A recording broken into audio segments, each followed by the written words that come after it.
Toda kumukwazisai mose muzita raKristu Jesu.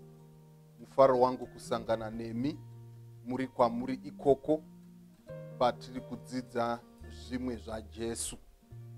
Musoro wedu wenyaya unoti surveying the wondrous cross. Toda kumbonanganidza nekuongorora muchinjikwa unoshamisa. Toda kuti tiuongorore muchinjikwa unoshamisa from a past perspective, a present perspective, and a future perspective. Skamchona kuti muchinjikwa uyu unoshamisa watiri kuda kuexamina nhasi une ma-implications at the past, ogoita ma-present implications, the now, ogoita ma-future implications. Saka uyu ndiwo musoro wedu wenyaya. Tiri kuda kuti tiongorore, tidzike zvishoma panyaya yevhangeri remuchinjikwa. Right. Mukacherechedza muchaona kuti message yesanctuary kana kuti the sanctuary message is what others have actually called the Adventist advantage. Why is the sanctuary message the Adventist advantage? It's because it's a message iri unique to the Adventist church. Hakuna imwe church ine doctrine pamusoro pesanctuary. Mune mamwe machechi ose there is a theological gap between the ascension of Christ and also his descension. So they don't know clearly what Christ is doing in heaven. Vanongozwa kuti Jesu wakatifira, atifira akadzokera kudenga akanogara on the right hand side of the Father. But my details of what he is doing ari kudenga havana. Vanoziva zvakare kuti achadzoka. Saka pane gap pakukwira kwakaita Jesu achienda kudenga nekuzodzika kwaachaita. Vanoziva kuti ariko kudenga akagara parudyi rwaMwari, but havana the details, the intricate details of what Christ is doing in heaven. As isu sema Adventists, we have been blessed to know the details of what Christ is doing. Saka iwe kana uri mu-Adventist but usingazivi the sanctuary message, then you are not a real Adventist, because this is where lies the Adventist advantage. Yai inotangira ku Old Testament. Kuna Exodus chapter 25 pa verse ya 8 na verse ya 9. Mukacherechedza muchaona kuti pane vanodzidza Bhaibheri vanotaura vachiti the law of first mention is crucial in understanding the topic which you are dealing with. Saka ukada kudzidza pamusoro pe topic iri muBhaibheri, zvakakosha kuti uinde panotanga kutaurwa topic iyoyo. That's the law of first mention. Saka tikaenda kuna Exodus 25 verse 8, that's when we have the first mention of this a particular theme yatiri kuda kuti tidile nayo pano ye the sanctuary message. Exodus chapter 25 pa verse ya 8 inoti, and let them make me a sanctuary that I may dwell among them. Mwari unotaura through Moses oti ngavandiitire sanctuary kuti ndigokwanisa kugara navo, ndigogara navo. Chidiso chaMwari chikuru ndichekugara nesu. Vanodawo kuisa musha wavo mukati memisha yedu kuti tigare navo. Mukaenda kuna Matthew chapter 1 pavhesi ya 23 inoisa pachena pakuzvarwa kwaJesu kuti panotaurwa pachena kuti mhandara ichatakura pamuviri, yatakura pamuviri ichazvara mwana. Mwana uyu onzi zita rake richanzi Emmanuel, which means God with us. Saka chiroto chaMwari, chidiso chavo chikuru, kugara pamwe chete nesu nemhaka yekuti vanotida. That's why he said, let them make me a sanctuary. The reason why he had to give that command to the children of Israel ndiye kuti Mwari vanoda kugara pakati pevanhu vavo. Tikaenda kuna John 1 verse 14 tinoonzwa pamusoro peshoko. Shoko rakanga riri kuna Mwari, shoko iri mukaenda paverse 14 rinonzi rakava nyama rikagara pakati pedu. Kureva kuti Christ became flesh. That's the inflationization, kana kune shoko rakadaro, of God. Mwari vakava munhu vakagara nesu tikavaona. Ndo zvinotaura shoko raMwari. Johani achitsanangura tikatovabata.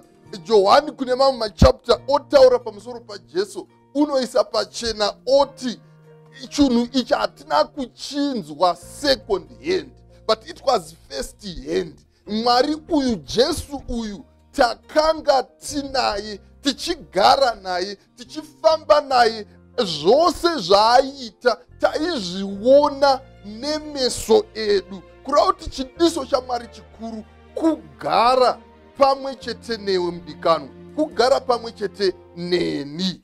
Tikaenda kuna Revelations chapter 21 pavhesi ya 3 chitema chaparadzwa, zvinhu zvose zvanaka, zvinotonzi neshoko raMwari, the tabernacle of God is going to be pitched on planet Earth, the new heavens and the new earth.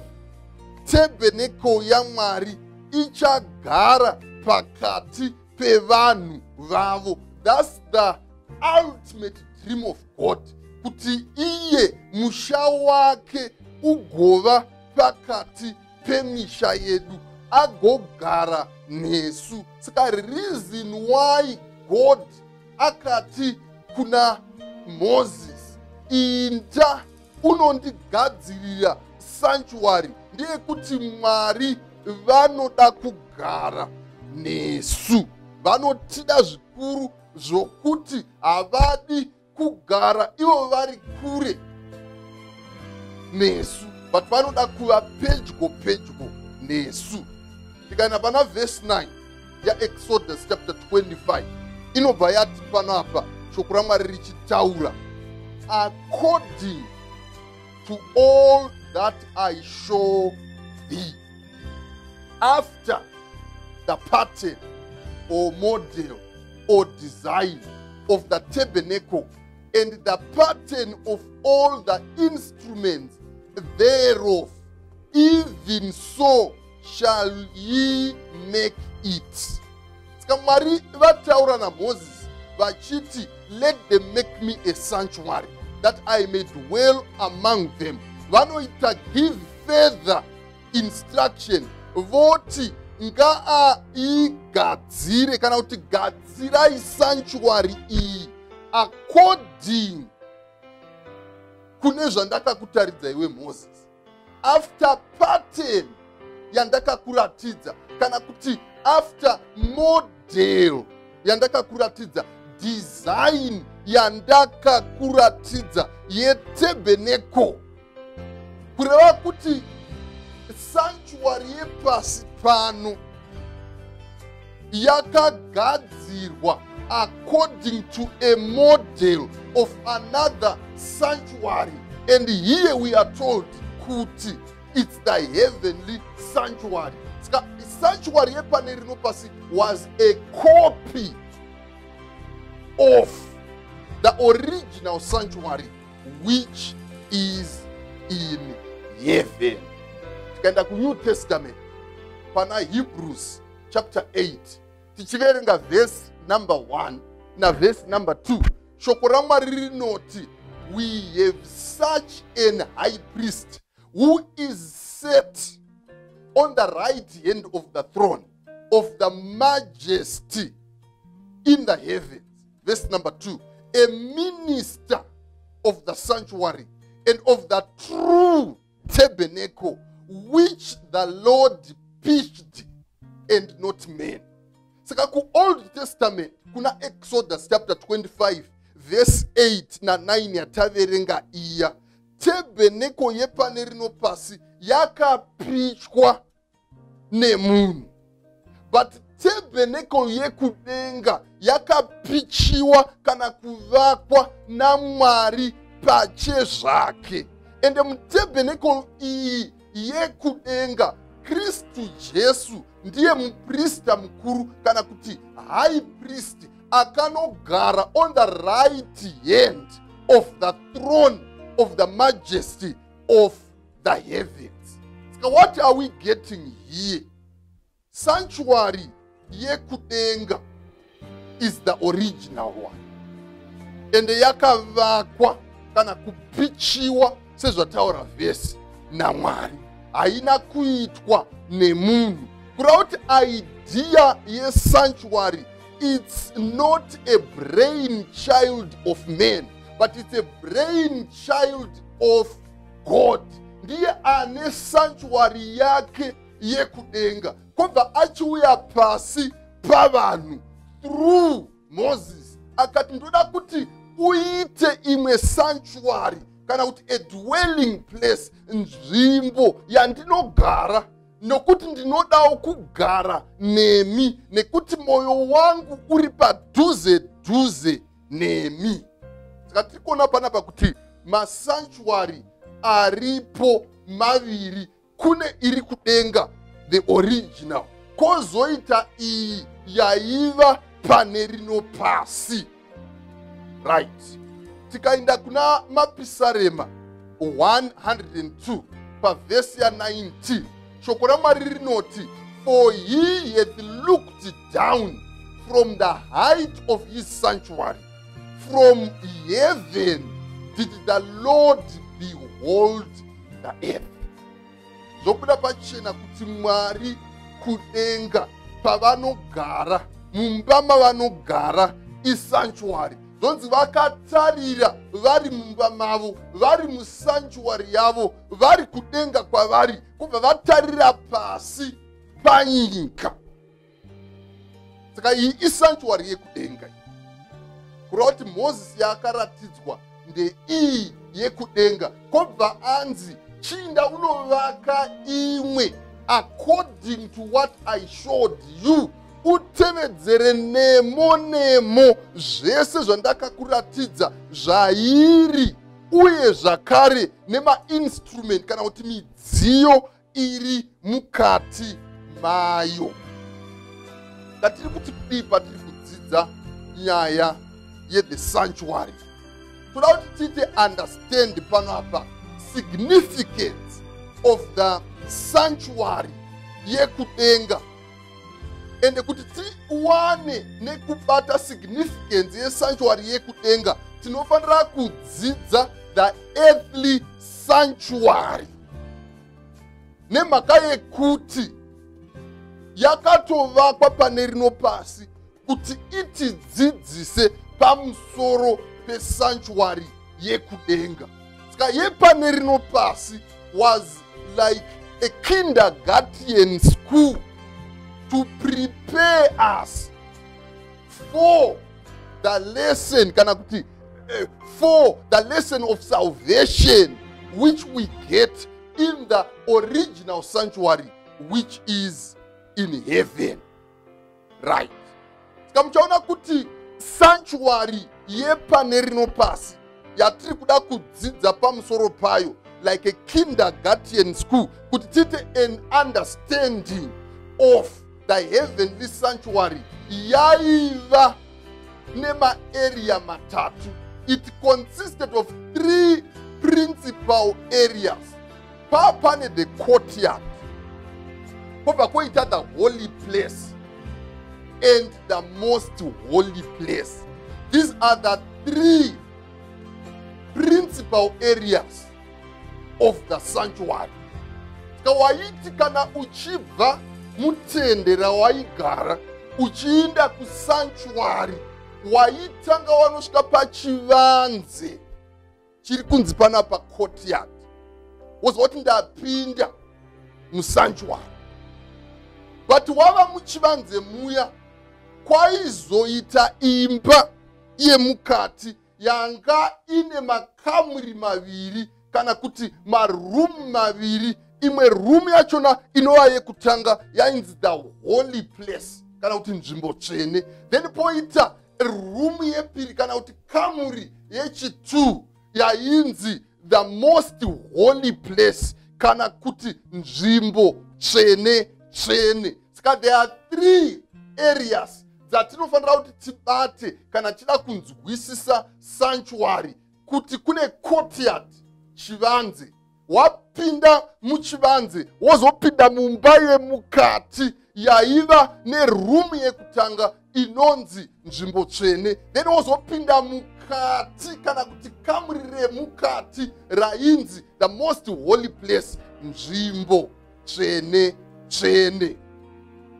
Mukacherechedza malocations 3 awa anorepresenta the 3 primary steps in the process of salvation, anonzi justification, sanctification, and glorification. No ma primary steps a process yekuponeswa kwevanhu. Kana tichiti justification, tiri kutaura pamusoro pe opposite ye condemnation. Nekuda kwechivi, we were all condemned to death. That's condemnation. That is what we deserved. We were condemned to death. Taifanira kufa kuparadzwa. Asi denga nenyasha dzaro kobva ratuma Jesu akauya akafa in our place, so that we no more stand before God as condemned, but now as justified, because someone stood in our place. Kobva apuwa the punishment which we deserved. Saka Jesu was treated the way we were supposed to be treated, in order for us to be treated the way he is treated. He came down in order for us to go up. He came down to your level and to my level, so that he would take us up to his level. No justification. But after justification, you have to move to the other step. Yeruponeso inonzi sanctification, kana kuti growing in Christ. Apa ndo paunenge wava kukura muna Kristu Jesu day by day. And the sanctification, haupana paunofa wakati ndasvika. That's why even vana Paul vanoti handisati ndachibata. Paul unotaura achiti I die to sin daily. Unoti ndiri kushuvira kuchibata. I am striving towards that goal. Kureva kuti you can never say murwendo rwesanctification I have arrived.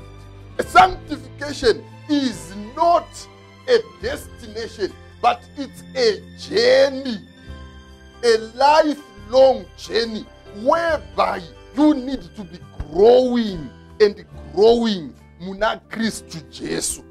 Munoziva chiyama vadikanwa. The closer you get to Christ, the more you see your sinfulness. But the further you drift away from Christ, the more you see your holiness. Saka, you have to be humble, because paradox ye grace inoti. If you are weak, that's when you are strong. In your deficiency, Christ is efficient. Saka, iwe ukava efficient, then Christ ceases to be efficient in your life. Saka, ukanzwa kuti ndashika. That's when you are too far away from him. The closer you get to him, the more you see of your sinfulness. When you go, I still need to improve. Saka upenyu hwechikristu patinenge tichikura muna Jesu hausi hwekusarudza between bad and good, but it's a choice between better and the best. Yes, unodero wakamboita chinhu ichi zvakanaka, but you can still better kunaka ikoko. But waita better kunaka ikoko, you have to say, how can I do it even better so that it becomes the best? Then step yechitatu inonzi glorification.